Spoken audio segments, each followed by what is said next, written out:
Un homme qui connaît bien son métier passera avant les rois. Et notre travail, comme tous les autres, a une deuxième signification aux yeux de Dieu. Nous utilisons ceci pour tracer une ligne droite sur le bois avant de le couper. Et comme nous utilisons une règle pour tracer des lignes droites, Dieu nous a donné des règles pour que nous menions une vie droite.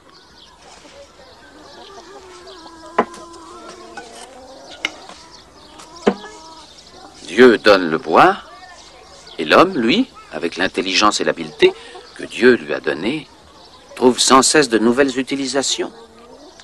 Et parfois, il fait des choses merveilleuses de ce bois. Une roue, une charrue, une échelle. Tout paraît simple, mais tout vient de Dieu. Et une échelle peut quelquefois monter depuis la terre jusqu'au ciel. Joseph! Joseph, ne m'avais-tu pas dit que la charrue était prête? Je viens!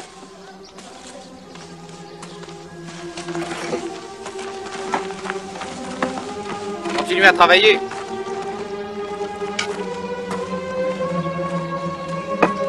Mais qu'est-ce que tu as fait? Ce n'est pas ce que je t'avais demandé. Oh non, ce n'est pas du tout la même que l'ancienne. Je devrais l'avoir depuis des jours et en plus ça ne va pas.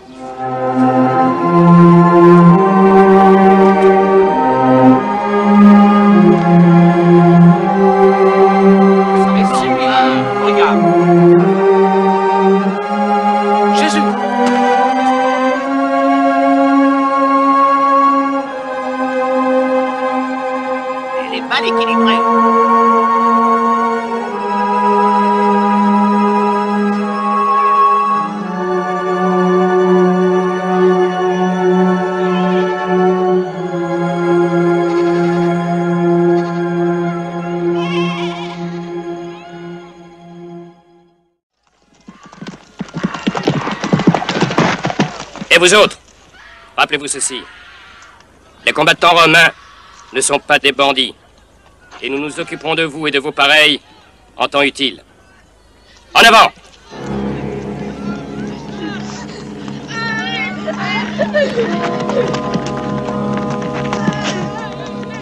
Que la malédiction de Dieu s'abatte sur ces assassins!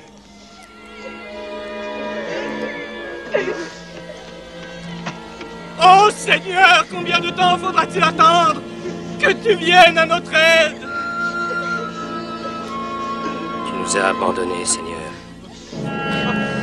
Combien de temps? Combien de temps?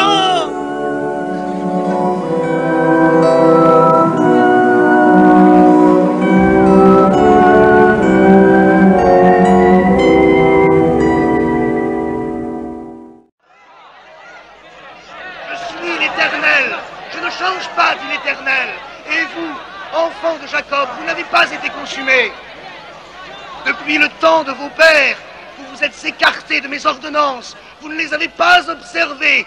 Revenez à moi et je reviendrai à vous, dit le Seigneur.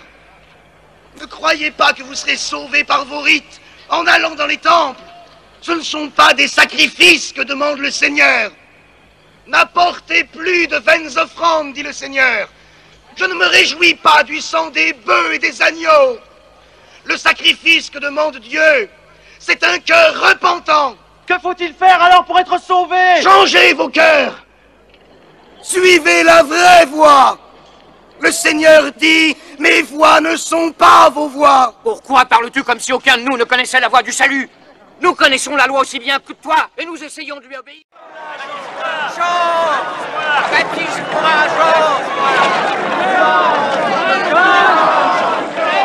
Donne-moi le baptême. Jean, baptise-le, je t'en prie. Envoyé par Dieu. Baptise avec l'eau, afin que vous soyez purifiés et prêts pour la venue du royaume. Ouvrez vos cœurs à Dieu. Nous sommes là, Jean. Et recevez cette purification. Sauve-moi, sauve-moi, Jean. Je suis un pécheur. Sauve-moi, sauve-moi, je suis un pécheur, moi aussi. Que cette eau te purifie de tes péchés.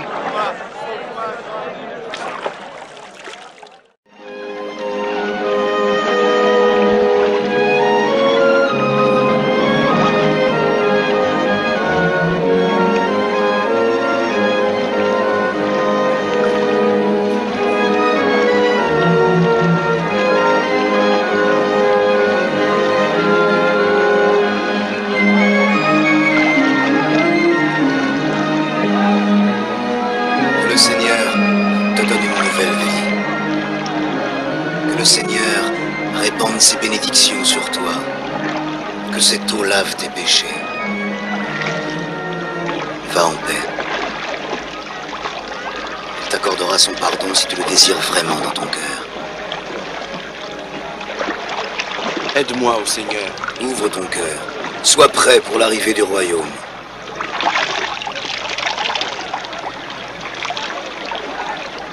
Que ton cœur soit purifié. Pardonne-moi, j'ai péché. Aide-moi à devenir forte. Sois forte.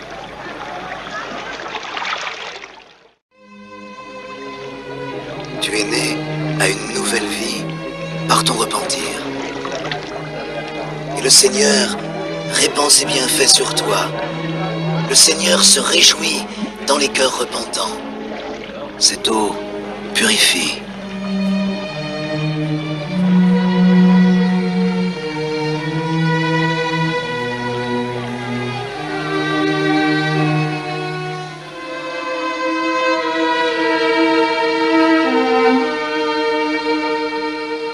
C'est lui que vous devez suivre maintenant, pas moi. Les commandements que Dieu a donnés à Moïse il y a bien longtemps ne doivent pas rester pierre morte, vénérée par des esprits irréfléchis. Pierre morte! Étable de la loi, pierre morte! Que veux-tu dire? La pierre est ce sur quoi la loi est écrite. Mais la loi elle-même est vivante. Et les choses vivantes ne changent pas constamment. Mais notre loi est éternelle. On ne peut pas changer la loi de Moïse. Mais non, c'est juste, la loi est là. Un homme est fait de chair et de sang. Et il change. Mais ne reste-t-il pas le même homme? Dieu veut écrire la loi dans vos cœurs. Rabbi, tu as dit que tu es venu ici pour nous apporter la bonne nouvelle. Est-ce cela la bonne nouvelle? Que la loi est vivante comme un homme? La bonne nouvelle que j'apporte est celle-ci. Votre captivité est terminée. Qu'est-ce que cela signifie? Notre captivité est terminée. Quelle captivité? Votre captivité dans le péché. Dieu accomplit la promesse qu'il a faite à notre peuple Israël et se réconcilie enfin avec l'homme.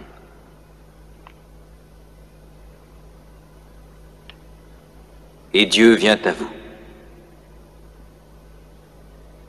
à tous sans exception, même le plus infortuné. N'allez pas fermer la porte à sa face. Oui, nous sommes tous pécheurs dans notre famille. André nous connaît bien. Mais moi, je suis allé étudier loin d'ici. C'était peut-être tout ce dont tu étais capable? Et qu'as-tu appris? Oh, que 2 et 2 font 4.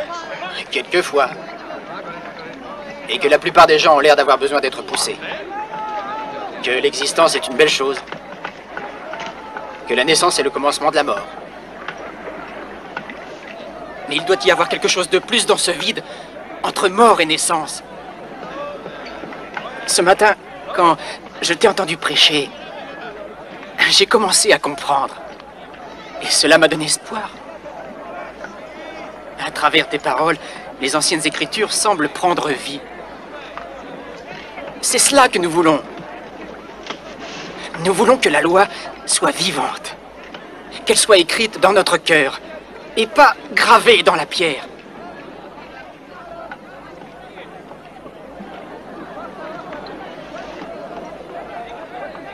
Quel est ton nom? Jean, fils de Zébédée. Jean. Reste avec nous. Vous êtes tous des pécheurs. Eh bien, le royaume des cieux est comme un filet, un grand filet jeté dans la mer.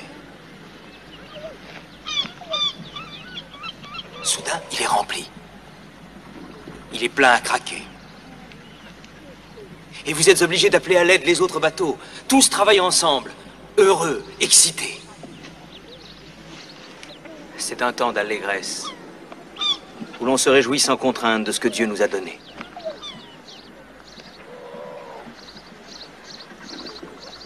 Mais un jour, Dieu pourra vous demander des comptes pour tous les dons qu'il vous a faits.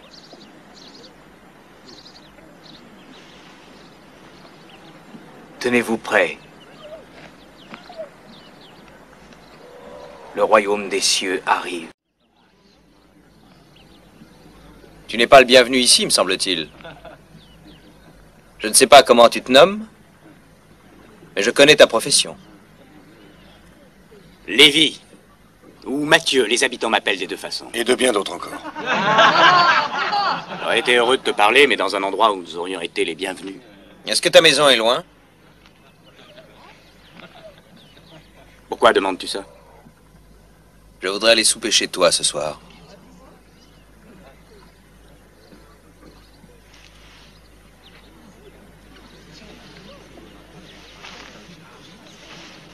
Tu entrerais dans la maison d'un homme de péché? J'entre dans toutes les maisons où l'on m'accueille avec joie.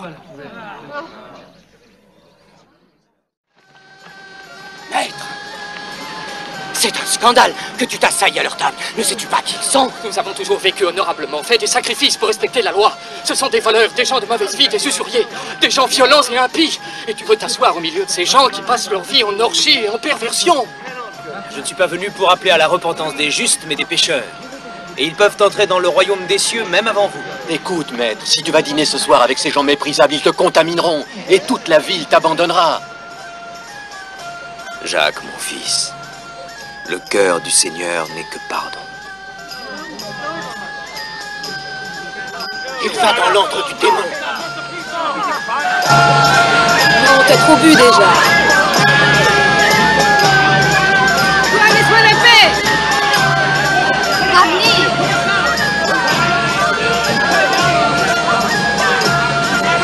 Jésus.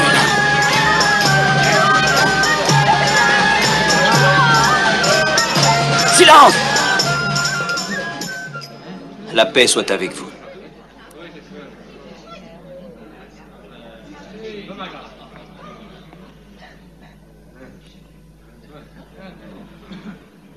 Merci d'être venu dans ma demeure. Rabbi, tu es le bienvenu. Je t'en prie, Rabbi. Un siège pour le Rabbi. Lève-toi. Non, non, ne bouge pas, je m'assierai là. Du vin. Voilà mon frère Jacques. Il fait le même travail que moi. Rabbi, au nom de tous ici, je bois à ta santé. Rabbi, je veux te faire des excuses.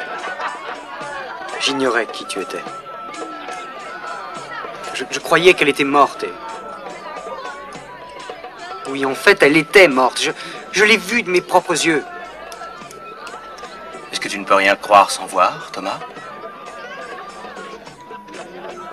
Si, parfois je crois. Si, parfois j'ai l'impression que je sais en quoi je crois et puis brusquement, mon esprit s'obscurcit et je ne suis plus sûr de rien. Pour douter à ce point, il faut que tu aies besoin de certitude. C'est ce que je veux. Alors suis-moi.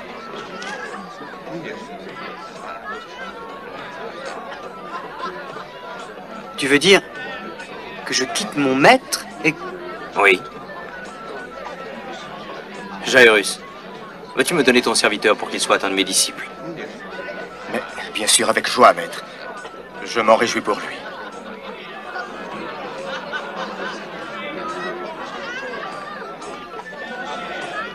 As-tu des doutes sur ton désir de me suivre? Non. Je ne crois pas. Je ne crois pas que j'en ai, Rabbi.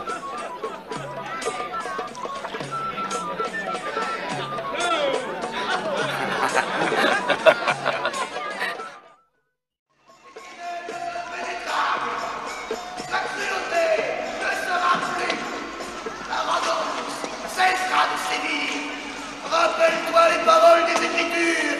Vanité des vanités, dit l'Ecclésiaste. Tout est vanité. Malheur à ceux qui cherchent à faire le mal. Malheur à ceux qui appellent mal ce qui est bien, et bien ce qui est mal. Malheur à ceux qui sont sages, à leurs propres yeux.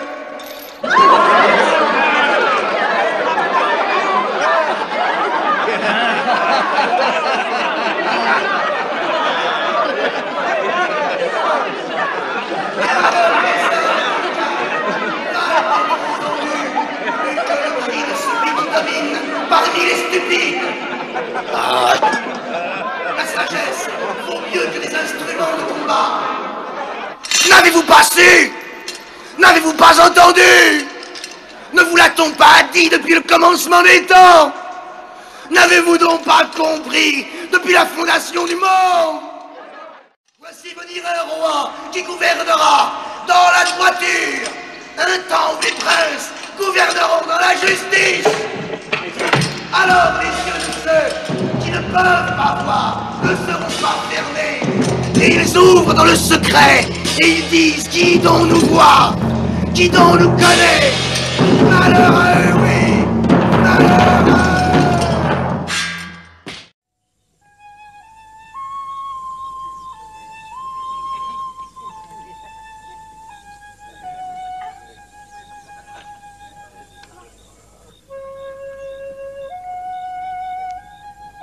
Maître. Maître, puis-je te parler?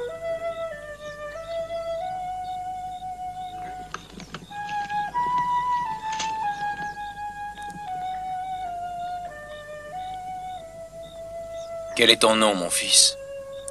Je me nomme Judas l'Iscariote. Je suis un lettré, et l'État a fait appel à moi pour lire et écrire en hébreu, grec et latin. Je traduis des documents. Dans notre pays, on parle de nombreuses langues.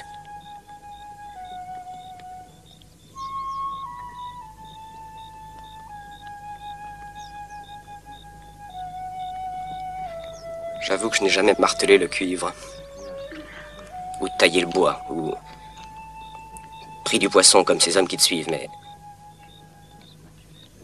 je connais ces hommes-là.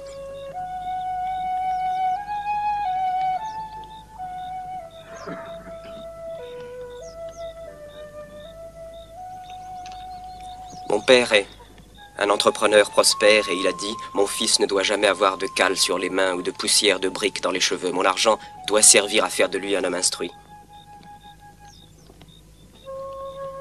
Voici donc un lettré qui voudrait te servir.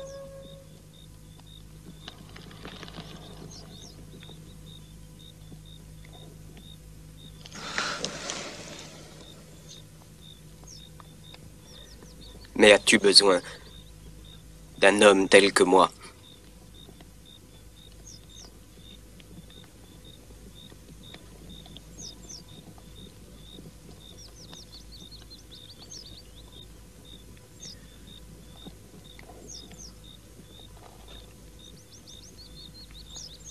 On reconnaît un arbre à ses fruits.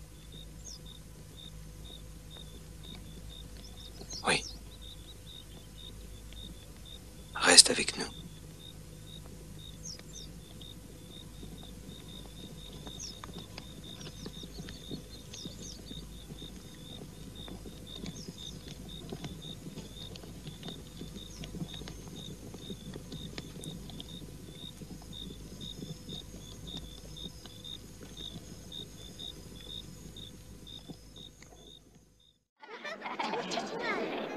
Il était une fois un père qui avait 2 fils. Un jour, s'adressant à son premier fils, il dit « Va travailler dans ma vigne. » Et le fils dit non. Mais ensuite, il se repentit et il alla. S'adressant à l'autre, il dit la même chose, et ce fils dit « Je veux bien, Seigneur. » Seulement, ce fils-là n'y alla pas. Alors, lequel des 2 fils a fait la volonté du père? Le premier? Le deuxième? Oui, le premier.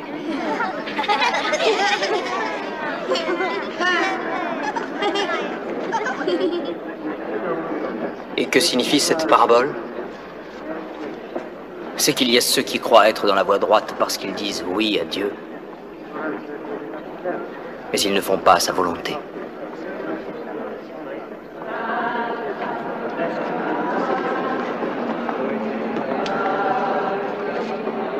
Jean le Baptiste est venu à vous dans la voie de la justice. Mais vous n'avez pas cru en lui, même quand vous avez vu les publicains et les prostituées croire en lui et se repentir. Je vous le dis, ils entreront avant vous au royaume de Dieu. Toi, Jérusalem! Toi, Jérusalem! Symbole de la fidélité!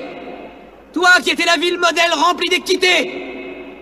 Tu es devenue une prostituée! Arrêtez-le! L'avez-vous pas su? N'avez-vous pas entendu? Cela n'a-t-il pas été dit depuis le commencement? Qu'ai-je à faire de la multitude de vos sacrifices, dit le Seigneur? Cessez d'apporter de vaines offrandes!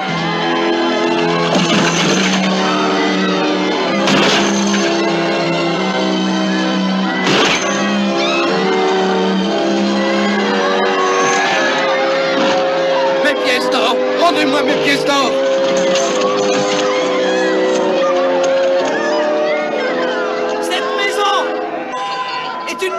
Prière. Et vous, vous en avez fait une caverne de voleurs. C'est un fou. Ce n'est pas un prophète. Regardez-le.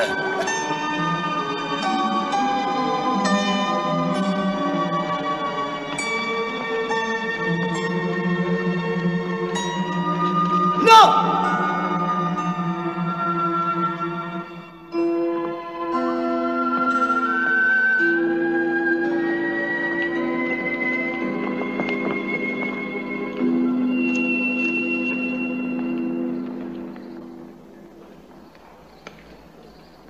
Rabbi,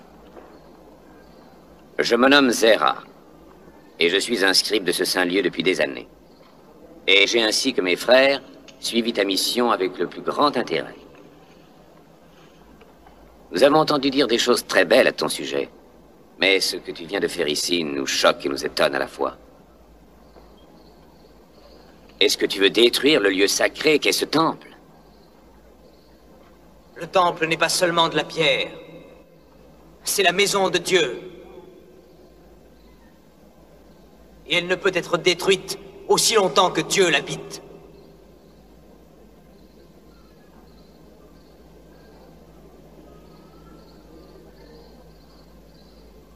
Détruisez ce temple.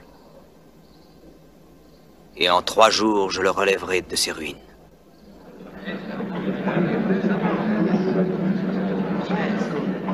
Il a fallu 46 ans pour bâtir ce temple. Et tu prétends que tu pourras le rebâtir en 3 jours. Tu as entendu. Mais tu n'as pas compris le sens.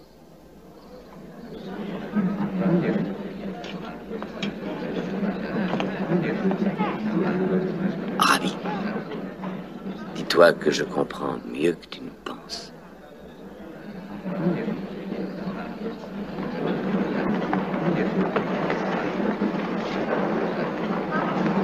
Maître, ce scribe était venu dans l'intention de t'accueillir d'une façon amicale. Il voulait comprendre le sens réel de ta mission. Était-il prudent de le décourager si vite? C'est peut-être l'esprit le plus ouvert des membres du Sanhédrin. Ouvre ton cœur, Judas. Non ton esprit. Ouvre tes yeux et ton cœur.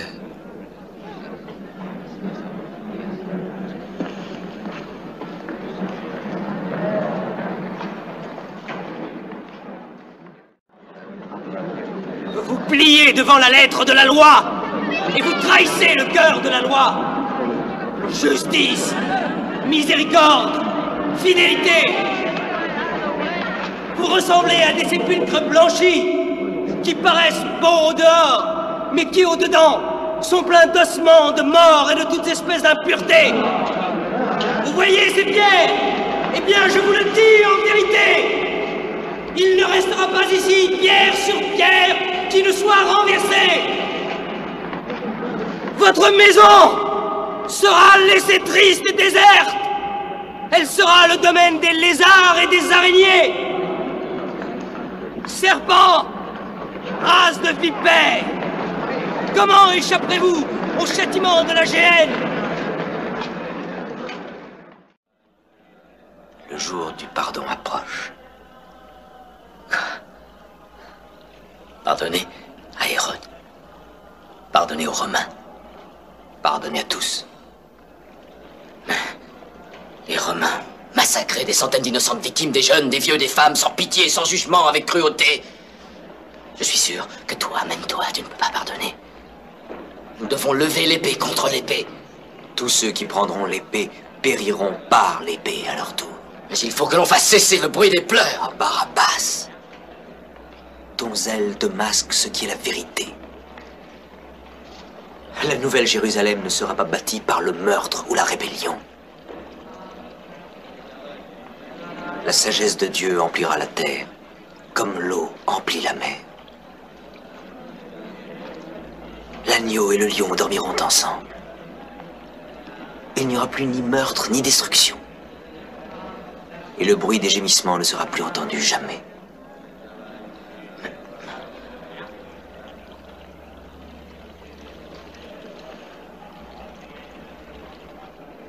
Pendant que nous attendons que ce jour arrive, notre peuple, lui, vivra dans le deuil et les lamentations. Barabbas, tu dis que tu veux me suivre. Je suis venu pour prendre sur mes épaules tous les péchés du monde. Celui qui veut me suivre doit faire de même. Oh non. Barabbas.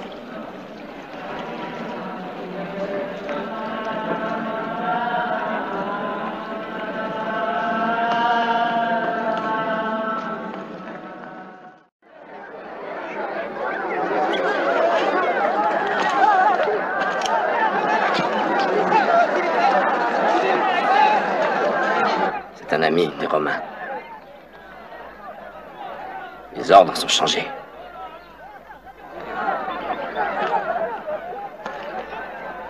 Mais Rabbi, nous savons que les enfants d'Israël sont le peuple élu. Comment un païen peut-il valoir mieux que l'un des nôtres? Ne sais-tu pas, ingrat, qu'à la table du Père éternel, tout le monde est bienvenu, quel qu'il soit.